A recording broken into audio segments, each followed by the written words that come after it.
Let's bring in CBS News political director Steve Chaggaris, who joins us from our Washington bureau. Steve, we mentioned passage of the bill. What does this mean right now? Well, it means this is political at this point. This is you're going to see the Republicans go to the White House and high five each other with the president. They got something through Congress. This is the first major piece of legislation that has gotten through Congress under President Trump. But this is a long way off from actually becoming the law of the land, and I think that needs to be made clear to people who are watching and people who care about Obamacare. This is not adjusting anything involving Obamacare. It's not repealing anything. This is just the first step. The Senate will have to pass this bill or a bill similar to this, and then they'll have to come together and try to figure out a bill that can get passed both the House and Senate before it gets to the president's desk for his signature. That is a process that is going to take I would say at least months, if it's ever going to happen at all. There's some resistance to all this in the Senate, so we'll see what happens. But this does not repeal Obamacare instantly. So we're looking at a political victory, at least in the eyes of Republicans. In the eyes of Democrats, they think that Republicans are making a huge mistake and they're getting themselves into hot water as they gear up for midterms next year. And this is something that Democrats are going to be holding over the heads of many, many Republicans as they run for re-election next year. Yeah, when we were talking with Nancy Cordes earlier, she said that you could hear Democrats cheering in the chamber and chanting even in regards to that.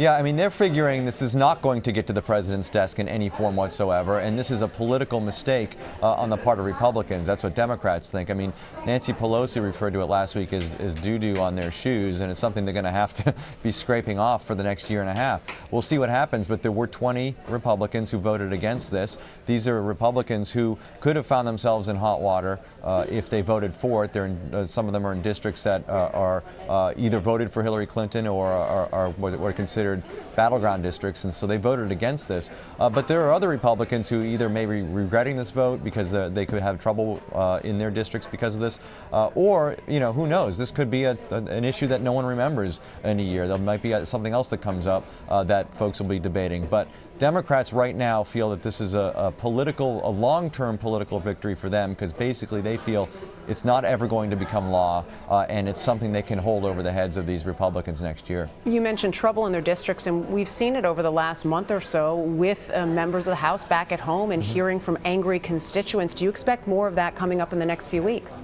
I do, and what this is, and keep in mind, some of those are protests that are organized by Democrats, by people who are against Trump and Republican Congress, and so they're the louder voice at this point, and so there's no question that I think that will continue. But what that is, or could be, is sort of a precursor to where the enthusiasm is as they gear up for midterms next year. And if this is the kind of thing that makes Democrats enthusiastic, then that's going to help them as they raise money, as they find candidates to run against these people in the House and Senate. So that enthusiasm, and again, this is why I think you see Democratic leaders sort of raising, high-fiving each other after this, because they see this as something that they can coalesce around, focus on, and get their supporters excited about for midterms and perhaps for 2020 as well. So again, I think, you're going to see as these folks go home, you're still going to see these folks come out to town halls and to wherever else and hold up signs and protest this Obamacare issue, mainly because it's something that they can rally around. And those who support this say it will bring costs down. Those against say you're going to leave a lot of people, millions, without care, or you may also simply have those with pre-existing conditions who have those higher premiums to pay. Any sense within the Senate where the biggest battleground will be? Yeah, it's just really hard to say. The problem is we don't know what the real effect of what the House just voted on would be if that version somehow made it through to the president's desk. We do know what an earlier version would look like, and the CBO said that 24 million people would lose coverage, but it would save the government a lot of money in terms of costs. So we do know that, but that's changed because of what's changed in the bill in the interim weeks between that first non-vote and where they are, what they just voted on here. So, and then the Senate's going to take this, and they're really going to just sort of tear it apart. We really just don't know what if anything makes it to the president's desk, what the effect will be on the current Obamacare system and what the effect would be on the average American who uses Obamacare. And we know that the Senate's going to wait for the procedural and budgetary scorekeeping to take place.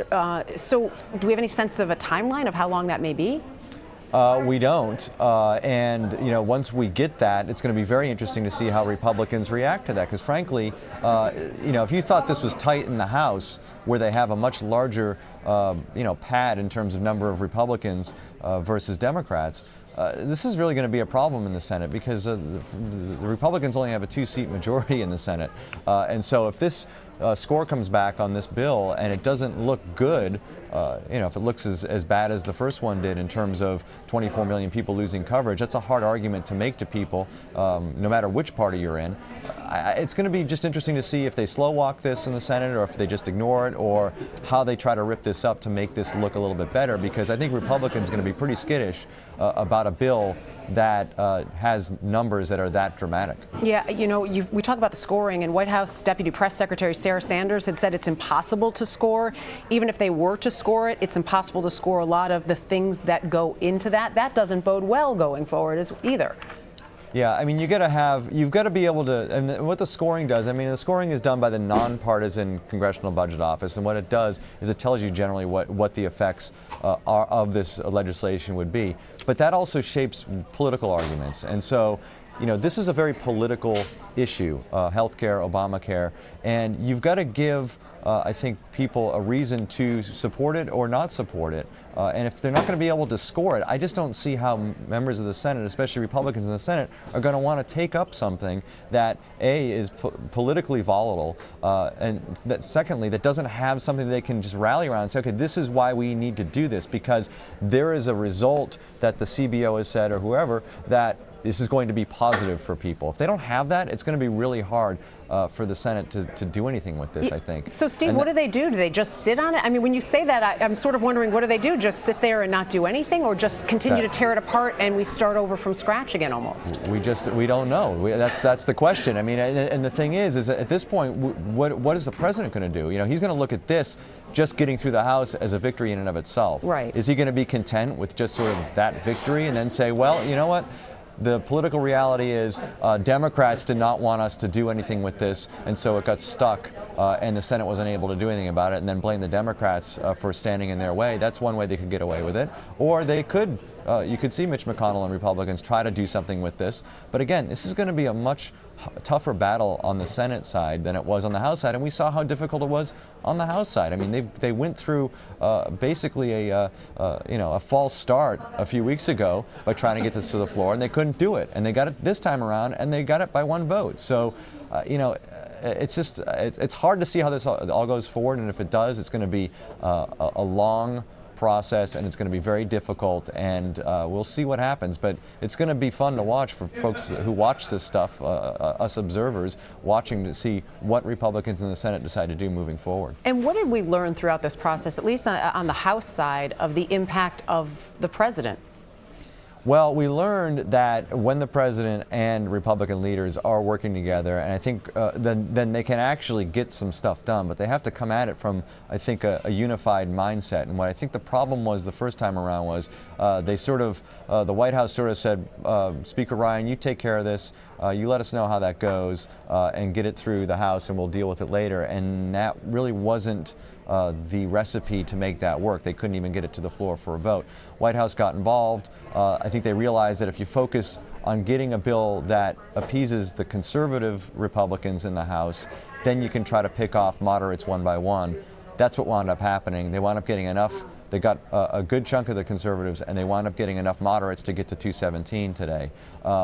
That, I think, is a lesson to the White House and to Speaker Ryan moving forward, maybe as they deal with the tax reform stuff moving forward and other legislation moving forward. Maybe this is a template they can use in order to get stuff through the House. But I think that's the biggest lesson for the White House and Speaker Ryan here. Is that something they can also use when it comes to the Senate, or just you're talking about apples and oranges? It's a different calculus in the Senate. Like Yeah. I said, you only have a 2-seat majority in the Senate, and for some of this stuff that involves budgeting and money, you have to actually, the threshold is 60 votes, not 51. So you just figure out how to get some Democrats on board too, which just makes the hill a lot harder to climb, especially in this polarized climate. You touched on it within the House. I wanted to go sort of to this idea of, I don't know if it's political capital or just momentum even, from getting this passed for a win for them right now.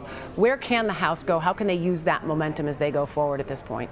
Well, you think about it. We've been talking about the president's first 100 days and Congress, a Republican Congress and a Republican president not being able to get any real major pieces of legislation through in the first 100 days. I think now they can finally say we've accomplished at least getting a pretty tough piece of legislation through the House. So this is something I think that they can take to their members and say, look, let's build off of this. We've figured out a way to do it. We figured out a way to govern. I mean, you heard Paul Ryan say that after the first time around, the false start on this bill, the first time around. He said, we were a party of opposition, and now we're a party that has to govern. We need to learn how to govern. I think this was a lesson to them on how to govern. So you got to figure that they can take this moving forward and use it as an example of how to govern moving forward. We'll see how successful they are at that. And that obviously also changes depending on how this bill moves forward through the Senate. Don't they also have to answer to this idea that maybe they put it on the Senate to make these changes? Yeah, I mean, so I think when Ryan was saying we need to learn how to govern, he was speaking of House Republicans, but Senate Republicans, right, they're going to have to figure out their own way of governing as well. And this is, again, going to be a huge test for them, and we'll see what happens. A question I asked to some of those who were joining us earlier was how much of this today was about getting a win, getting it maybe off the plate of the House and moving it on to the Senate versus doing the right thing with the right bill? I think it's almost all about getting a win, and I think this is the impetus behind it the first time around where they were unable to get it to the floor. I think the president wanted to show that he's keeping his promises, and his promise was, at least in October of 2016, was that he was going to repeal and replace Obamacare on day one. Okay, he wasn't able to do it on day one.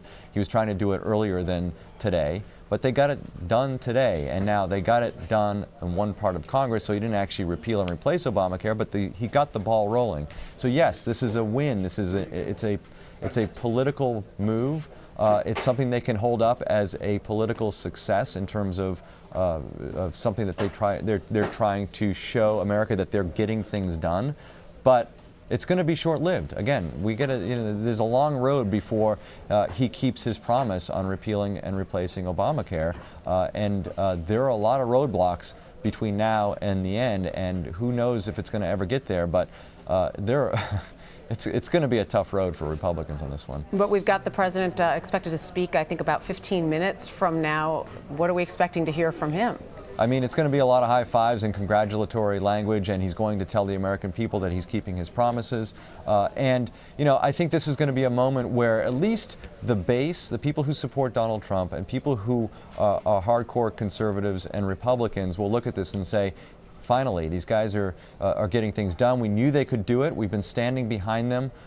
You look at polling, and they've been standing behind Donald Trump, even though there was all this critical coverage of his first 100 days. They felt that they could stand behind him regardless of all that coverage. And they're going to point to this and say this is a success for the president and a success for House Republicans, and they're going to just sort of revel in the moment and then get back to reality, I think, pretty soon after Congress comes back from break. We'll see where the Senate is on this moving forward.